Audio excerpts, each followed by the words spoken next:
अस्थिर रहता है लेकिन बढ़ता हो। जैसे पेड़, देखिए पेड़ चलता फिरता नहीं है, पेड़ अस्थिर रहता है लेकिन वो बढ़ता है। ऐसे ही स्थावर दुनिया में 30 लाख प्रकार की प्रजाति है। अब प्रजाति कैसे हुआ?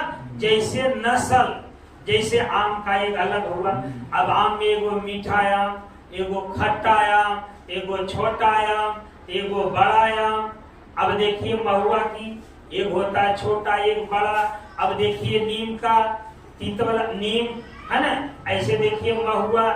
ऐसे ही करके हम आप कितना 10 गो वृक्ष का नाम, 20 गो वृक्ष का नाम, 50 गो वृक्ष का नाम, लेकिन नहीं 30 लाख ऐसी प्रजातियां हैं। एक तो नहीं, सिर्फ स्थावर जोनी में। अब सोचिए 30 लाख प्रजातियां हैं और हमारा आपका जीवन ये चारों खान से भटक गया है।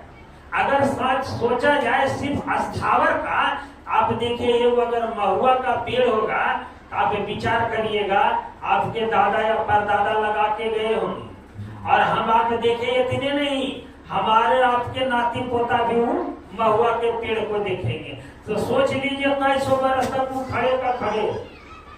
तो ऐसे 84 लाख दुनिया में हमारी और आपकी जीवात्मा भटकी, तब हमको और आपको ये मनुष्य तन मिला, ऐसे नहीं मिला।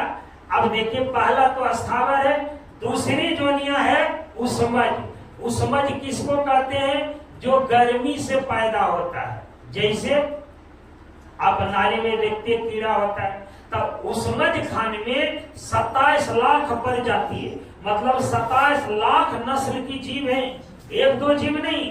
अब नली में कैसे कीड़े होते हैं कल्पना करिए। अब जैसे देखिए बाल अगर मान लेते लोग नहीं नहाते कुछ दिन, तो देखिए जिसको ढीला कहते, ये सब उसमज खाने में आता है, गर्मी से जो पैदा होता है। अब उसमज खानी 27 लाख प्रजाति है। अगर कोई जीव उसमें होगा तो कल्पना करिए कितने वर्षों तक भटकना पड़ा होगा। कई युग बीत गए होंगे, एक दो युग नहीं। मेरे भाई हमारा और आपका ये मनुष्य ऐसे नहीं मिल गया, बड़ी दुर्लभ की बात है, बहुत मुश्किल से मिला है। वो मालिक की दया मेहर हुई, 84 लाख योनियों में भटका, एक दो नहीं, तब जाके हमको और आपको ये मनुष्य तन मिला है। अब जब पहला स्थावर, दूसरा उसमज, अब तीसरी है, वो तीसरी है अंडज, मतलब अंडा से पैदा होने वाली योनि।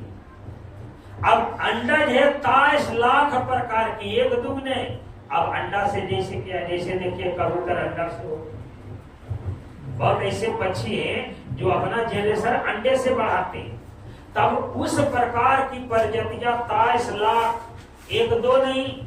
अब अगर हमारी आपकी कभी जीवात्मा उसमें गई तो कल्पना करिए कितना भटका, कितना भटका, कितना वक्त लगा। अब जब तीसरा है तो चौथा है पिंडज जोनी। अब पिंडज जोनी है 4 लाख प्रकार की, एक दो नहीं। अब पिंडज कहते किसको है? तब पिंडज उसको कहते हैं जो ओद्र से पैदा होता है, जैसे गाय, बैल, बकरी। तो ऐसे में हम आप 10-20 जानवर का नाम जानते हो, लेकिन नहीं, 4 लाख प्रजाति है, 4 लाख नस्लें हैं जो पिंडज में आती है, मतलब गर्भ से पैदा होने वाली। और इसको गुजरने के बाद सबसे अंतिम जोनी है जो मनुष्य का जोनी है, जिससे हमारा आपका सृजन हुआ। तो आप विचार करिए हमारा आपका कितना भटकना पड़ा, कौन जोनी नहीं जाना पड़ा। ऐसे नहीं गोस्वामी जी लिख दिए कि दुर्लभ तनिया तुमने पाया, कोटि जन्म जब भटका खाया। अब कोटि जन्म हुआ, कोटि माने इतना जन्म कि हम गिनती नहीं कर पाए,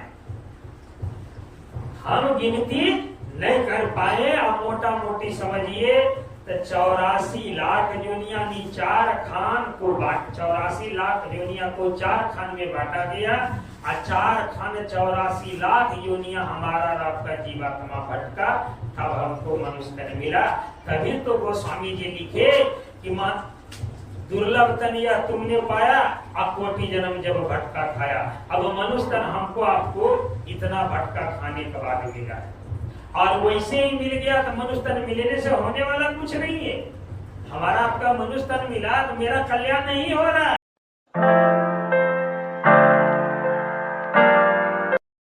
कोई मोटरसाइकिल का सहारा लेते हैं, कोई ट्रेन का सहारा लेते हैं, जिसके द्वारा जिस पर बैठ के, जिसमें बैठ के हम एक जगह से दूसरे जगह जाते। गोस्वामी ने तो यही रामायण में लिखी। ये शरीर साधन है, इसके लिए, ये जीवात्मा के लिए, कहाँ जाने के लिए? धाम। धाम मतलब क्या होता है? वो धाम नहीं जहाँ कोई है मंदिर बन गया और हम उसको धाम कहते हैं, वो धाम जाने के लिए शरीर नहीं मिला।